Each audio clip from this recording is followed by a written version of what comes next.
This is possibly the most evil of the many lies that are told about men and domestic violence.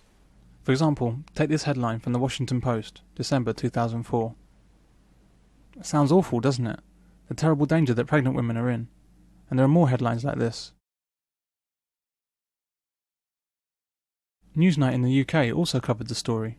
What's the greatest cause of death of pregnant women in the United States? Complications caused by their pregnancy, cancer, road crashes? It's not any of these. It's murder. 2 recent high-profile homicides have caught the attention of the American public for precisely that reason. Both the victims were pregnant, and their deaths are part of a pattern of the ultimate in violent spousal abuse. But when you read the article and do just a small amount of research into the figures, you find out that a pregnant woman in America is actually 3 times safer than the average American.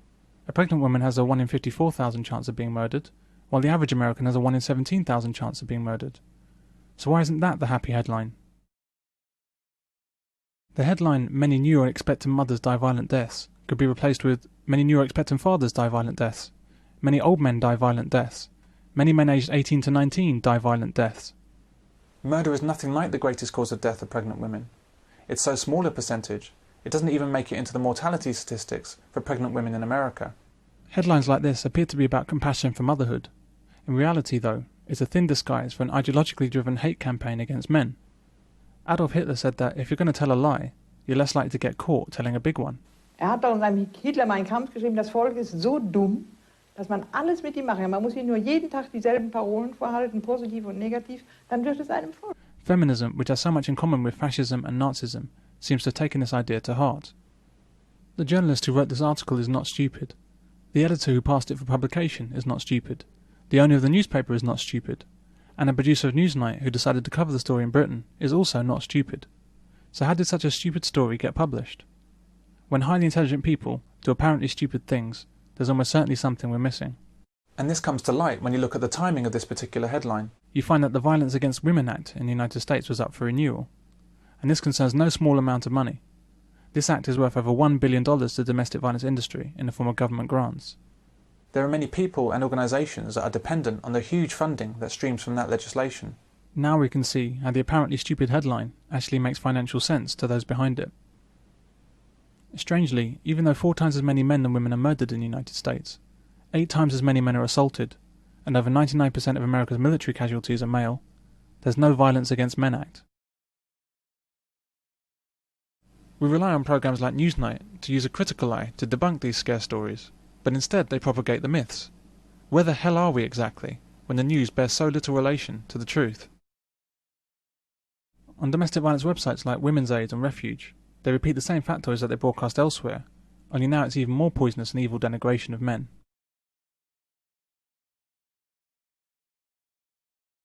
Women's Aid state that, what do you think prime cause means? As we'll see from the methods of subcategorizing, prime cause doesn't actually mean anything. Refuge go further and state that, really? I looked at the Bupa and NHS websites.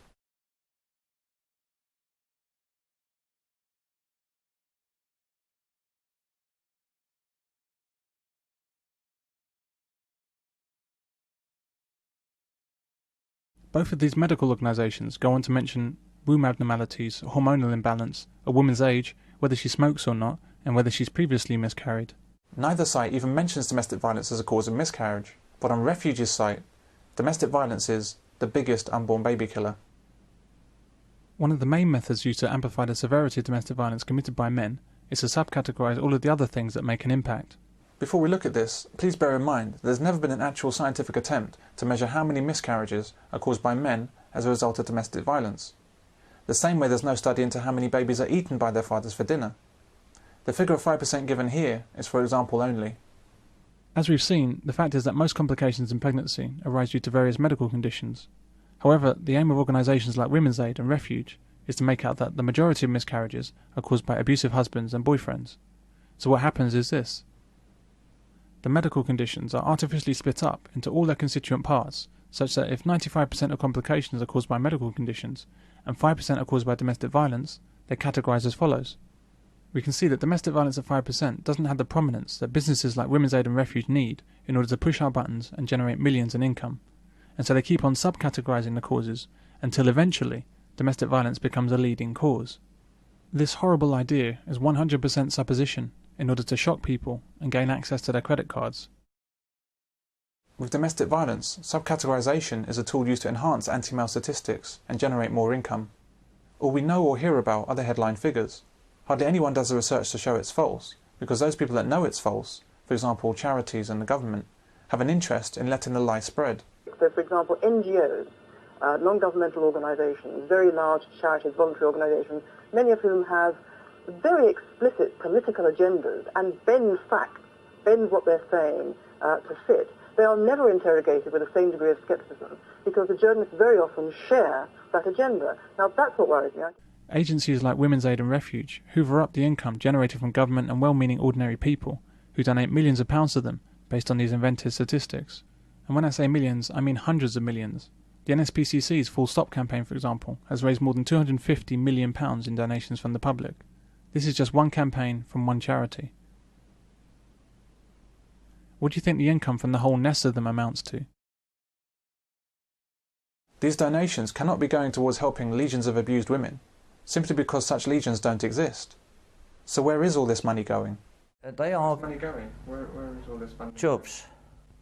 I mean, like Women's Refuge now, if you look at all their accounts and all the rest of it, I mean, they've got money there for their pensions and their holidays, and we was up in West London in their office, well, it was on the Embankment, you know. I mean, you don't have an office up there unless you've got lots and lots of money.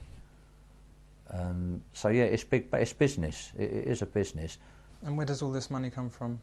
Different sources. It comes from the government directly to the Federation, from lottery grants, from local grants, from boroughs giving monies to the refugees.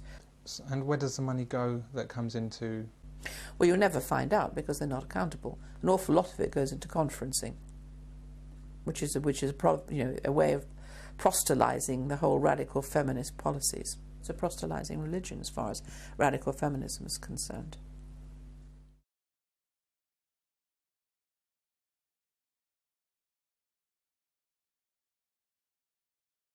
And what if the baby's born prematurely and then dies due to the mother's drinking? What could she be charged with? What if she has an abortion and the father wants to keep the baby? Can she be charged with murder?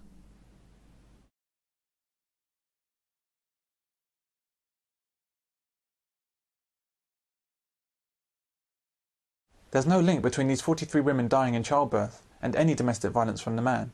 If there was, Women's Aid wouldn't mince words. They'd be saying, what they're doing instead is to just put this horrible suggestion out there as an unjustified attack on men. It's equivalent to saying,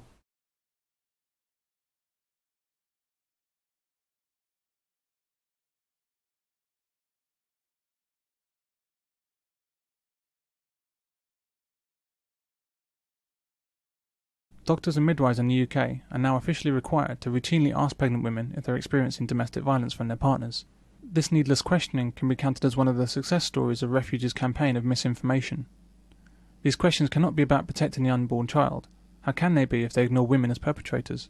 They are purely about targeting men as abusers in order to produce biased statistics. however, much to the annoyance of Women's Aid, most health service professionals don't bother asking about domestic violence because they know how unlikely it is to occur. All kinds of false information and statistics are flung at you, including blatant untruths about violence in pregnancy, in the hope that one of them will cause you to reach for your credit card.